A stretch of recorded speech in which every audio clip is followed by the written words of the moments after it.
مدینے پر حملہ کرنے کے لیے نکل رہے ہیں. اصل وجہ سن لیجیے بدر کی اصل وجہ. جب وہ لوگ 1000 کی تعداد میں مکہ سے نکل چکے تھے اور میرے آقا کو یہ خبر مل گئی, مخبر نے آ کر بتایا کہ جنگ کی تیاری سے مدینے کے اوپر حملہ آور ہونے کے لیے نکلے ہیں مکہ کے لوگ. اب نبی پاک صلی اللہ علیہ وسلم نے صحابہ سے فرمایا کہ ان کو مدینے پہنچنے مت دینا, اگر مدینے آ گئے تو مدینے کو توڑ پھوڑ کریں گے, شہر میں داخل ہوں گے, جنگ ہوگی تو کچھ نہ کچھ گھر ٹوٹیں گے, کسی کی آبادی اجڑے گی, کچھ نہ کچھ نقصان ہوگا, لہذا ہم خود مدینے سے باہر نکلتے ہیں. نبی پاک صلی اللہ علیہ وسلم اب اس ارادے سے اپنے صحابہ سمیت باہر نکلے. اس میں تعداد مختلف روایات کے مطابق 313, 314, 315, 319 اور ایک میں 360 اصحاب بدر کی تعداد پہ الگ الگ روایات ہیں. 313 صحابہ کی روایت بہت سارے محدثین نے روایت کی ہے, اور 360 کی بھی روایت ہے, 360 لوگ بھی تھے. بہرحال وہ اس طور پر کہ بچے دوسرے لوگ سب ملا کر کے کسی نے شمار کیا اور کسی نے صرف خالص جنگ کرنے والوں کو شمار کیا. اس میں سارے بڑے بڑے اجلہ صحابہ ہیں, سیدنا ابو بکر صدیق, سیدنا عمر فاروق, سیدنا حیدر کرار, علی مرتضیٰ رضی اللہ تعالیٰ, دیگر اصحاب. ہاں, حضرت عثمان غنی رضی اللہ تعالیٰ عنہ اس میں شامل نہیں تھے. اس کی وجہ یہ تھی کہ حضور صلی اللہ علیہ وسلم کی بیٹی حضرت رقیہ بیمار تھیں, مدینے میں تھی. نبی پاک صلی اللہ تعالیٰ علیہ وسلم نے حضرت عثمان سے کہا کہ تم اپنی اہلیہ میری بیٹی کی تیمارداری میں رہو, تمہیں بدر میں شریک ہونے کا برابر ثواب دیا جائے گا. حضرت عثمان غنی مدینے میں تھے. اسی وجہ سے آج بھی اصحاب بدر کے ناموں کی جب تلاوت ہوتی ہے نا تو حضرت عثمان کا نام بھی اس میں آتا ہے. وہ اگرچہ جنگ میں گئے نہیں تھے لیکن اسماء بدر میں ان کا نام شامل ہے. آپ پڑھ کر کے دیکھنا یا سننا تو حضرت عثمان غنی کا بھی نام ہے, کیونکہ مال غنیمت جب تقسیم ہو رہا تھا تو حضور نے حضرت عثمان کو بھی اس میں سے حصہ دیا تھا. خیر, جب نبی پاک صلی اللہ تعالیٰ علیہ وسلم یہ صحابہ کو لے کر نکلے, اب مدینے سے 160 کلومیٹر مکہ کی طرف کا یہ راستہ ہے بدر. بدر ایک علاقے کا نام ہے, وہاں ایک کنواں تھا جس کا نام بدر تھا, جس کی وجہ سے اس علاقے کا نام بدر پڑا. اب حالات دیکھیں کیسے آزمائش کے بڑھتے گئے. میں مختصراً انداز میں آپ کے سامنے رکھوں گا. یہ جنگ کا پس منظر تھا, حضور لڑنے کے لیے گئے نہیں تھے بلکہ ڈیفینس کے لیے, کہ مکہ والے نکل چکے تھے. اب مکہ والے آ کر جس جگہ پڑاؤ کیے وہ بھی بدر تھا, وہاں کنواں تھا, پانی تھا, اس کے لیے وہاں پر ان لوگوں نے بھی قیام کیا. میرے آقا صلی اللہ علیہ وسلم نے بھی اپنا لشکر انداز کر دیا. صحابہ وہاں پر اتر پڑے, سب کے خیمے لگ گئے اور کنویں کے پانی پر بھی قبضہ ہوا. اس کے بعد دیکھا صحابہ کے دل گھبرائے ہوئے تھے, کیونکہ حضور صلی اللہ علیہ وسلم اور صحابہ کو جو زمین ملی تھی وہ ریتیلی زمین تھی, بالو کی زمین, پاؤں دھس جایا کرتے تھے. اور کفار مکہ جہاں پر اترے تھے وہ تو سخت سپاٹ فلیٹ زمین تھی, مٹی کی زمین تھی, اور اس میں گھوڑے اچھی طرح دوڑتے تھے. یہ ریتیلی زمین پر گھوڑوں کے پیر بھی گھس جاتے اور انسانوں کے بھی. اچھا, یہ بات بھی میں بتا دوں, کل تعداد صحابہ اکرام رضوان اللہ تعالیٰ علیہ مجمعین کے ساتھ 313 صحابہ میں صرف 4 گھوڑے تھے. 4 گھوڑے, یہ 4 گھوڑوں پر بیٹھ کر کے گئے ہیں. کون سوار ہوا ہوگا, کون پیدل چلا ہوگا؟ اور اونٹوں کی کچھ تعداد, اس کے علاوہ تلوار سب کے پاس نہیں, اور جس کے پاس ہے ان کی سبزیاں بھی کٹتی نہیں. ان حالات میں تو وہ گئے تھے. نبی پاک صلی اللہ تعالیٰ علیہ وسلم کے ساتھ جب گئے, اب وہاں پر صحابہ اکرام کے دلوں کے اندر تھوڑی گھبراہٹ آنے لگی کہ ہم زمین اس طرح کی ہے, اور تعداد جب ان کی دیکھتے ہتھیار سے لیس تو یہ عرض کرتے کہ کیا ہوگا. پہلی جنگ ہو رہی تھی نا, آمنا سامنا پہلی مرتبہ ہو رہا تھا. اب نبی پاک صلی اللہ تعالیٰ علیہ وسلم سب صحابہ کو لے کر رات کو بیٹھتے ہیں. اب اس میں جو نبی پاک صلی اللہ تعالیٰ علیہ وسلم کے سامنے صحابہ اکرام سے مشورہ ہو رہا تھا, اب وہ ایمان کی بات ہے.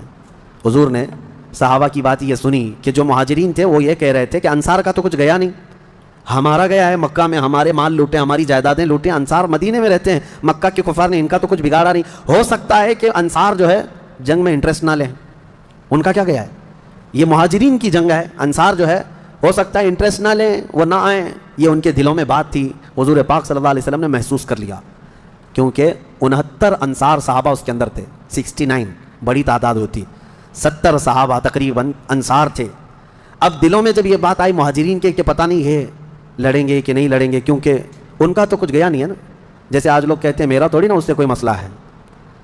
تو پھر نبی پاک صلی اللہ علیہ وسلم نے رات کے وقت انصار صحابہ کو پہلے بلایا, سب بیٹھے ہوئے تھے, مشورہ کرنا تھا. سید الانصار حضرت سعد ابن معاذ رضی اللہ تعالیٰ انصار کے سردار تھے. بلایا اور پوچھا کہ تمہارا کیا مشورہ ہے, آپ کا کیا مشورہ ہے جنگ کے سلسلے میں. سنو, حضور پاک صلی اللہ تعالیٰ علیہ وسلم کی بارگاہ میں حضرت سعد بن معاذ سب سے پہلا جواب کیا دیتے ہیں, کہتے ہیں یا رسول اللہ صلی اللہ علیہ وسلم, پورے انصار کی طرف سے تو میں ترجمانی کرنے کے لیے کھڑا ہوں, لیکن میرے آقا کیا ہم بھی کوئی پوچھے جانے کی چیز ہیں, آپ کے سلسلے میں ہم بھی کوئی پوچھے جانے کی چیز ہیں. اور حضرت سعد بن معاذ کہتے ہیں قسم رب ذوالجلال کی, مدینے سے برق الغماد یمن تک بھی آپ جائیں, انصار کا ہر بچہ آپ کے قدموں کے ساتھ ہوگا. آپ تو صرف بدر تک آئے یا رسول اللہ، اگر ہمیں پیدل یمن تک بھی لے جاتے ہم آپ کے پیچھے جاتے۔ ان کے الفاظ میں سناؤں، ایمان تازہ ہو جاتا ہے۔ حضرت سعد ابن معاذ رضی اللہ تعالیٰ عنہ فرماتے ہیں یا رسول اللہ صلی اللہ علیہ وسلم، آج میں سارے انصار صحابہ کی طرف سے ترجمانی کرتے ہوئے، جس کو کہتے ہیں ریپریزنٹیٹیو، میں کھڑا ہوں، عرض کرتا ہوں میرے آقا، اگر کسی کے ذہن میں یہ بات ہے تو وہ نکال دے کہ ہم صرف اپنے وطن میں رسول اللہ کی مدد کرتے ہیں، بلکہ اللہ کے نبی صلی اللہ تعالیٰ علیہ وسلم جس کونے میں جائیں گے انصار کو وہاں حضور پائیں گے۔ اب حضور کی بارگاہ میں عرض کرتے ہیں آقا آپ کو کل اختیار ہے، آپ کو کل اختیار ہے۔ اب سنو حضرت سعد ابن معاذ کے یہ بدر کے میدان سے ایک دن پہلے کے الفاظ ہیں، ایک دن پہلے کے الفاظ ہیں، یا رسول اللہ صلی اللہ علیہ وسلم آپ کو کل اختیار ہے، جس کا رشتہ ملانا ہے ملا دیجیے آپ، اور جس کو توڑنا ہے آج ہی آپ فرما دیں، ہم ہمیشہ آخری سانس تک کے لیے توڑ دیں گے۔ اگر آپ فرما دیں کہ اس کی بیوی اس کے لیے حلال نہیں، اس کا بیٹا نہیں، یا رسول اللہ آخری سانس تک ہم اس سے رشتہ توڑ دیں گے۔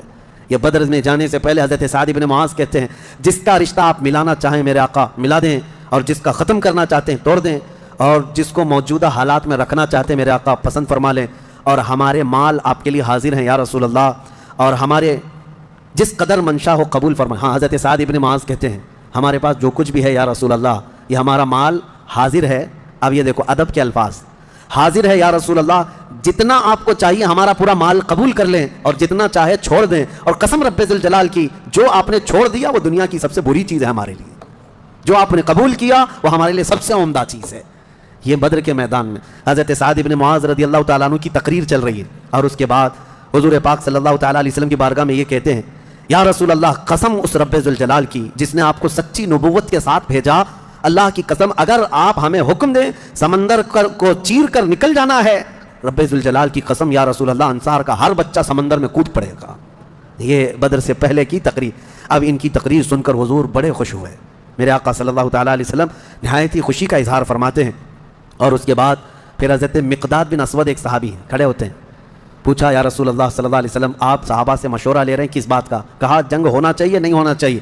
حضرت مقداد بن اسود کہتے ہیں یا رسول اللہ ہم بنی اسرائیل نہیں ہیں جنہوں نے موسیٰ علیہ السلام سے کہا تھا اے موسیٰ آپ اور آپ کا خدا جائیے قوم جبارین سے لڑیے، ہم یہاں بیٹھ کے دیکھیں گے۔ نہیں یا رسول اللہ ہم امت محمدیہ ہیں، جہاں میرے آقا کا پسینہ گرے گا ہم سب کا خون کا قطرہ وہاں گرے گا، جب تک ہمارے جسم میں آخری قطرہ بھی خون کا باقی ہے ہم میں سے کوئی پلٹنے کا تصور بھی نہیں کرتا۔ یہ رسول پاک صلی اللہ علیہ وسلم کے چہتے صحابہ کی تقریریں تھیں، سب کے جذبے جوان تھے، کوئی لوٹنا نہیں چاہتا، کوئی پلٹنا نہیں چاہتا۔ اب صحابہ کو باہر کر کے حضور خیمے میں چلے گئے۔ اب سنو حضور پاک صلی اللہ تعالیٰ علیہ وسلم جیسے ہی خیمے میں گئے، جہاں آج مسجد عریش بنی ہے اس کو عریش کہا جاتا حضور کے خیمے کو، حضور سجدے میں گر گئے۔ سجدے میں گرنے کے بعد نبی پاک صلی اللہ تعالیٰ علیہ وسلم اتنا گریہ وزاری کر رہے تھے، اتنا رو رہے تھے سجدے میں حضور پاک صلی اللہ علیہ وسلم، اور جو صحابی ان کی خدمت میں کھڑے تھے وہ کہتے ہیں نبی پاک صلی اللہ تعالیٰ علیہ وسلم کی الفاظ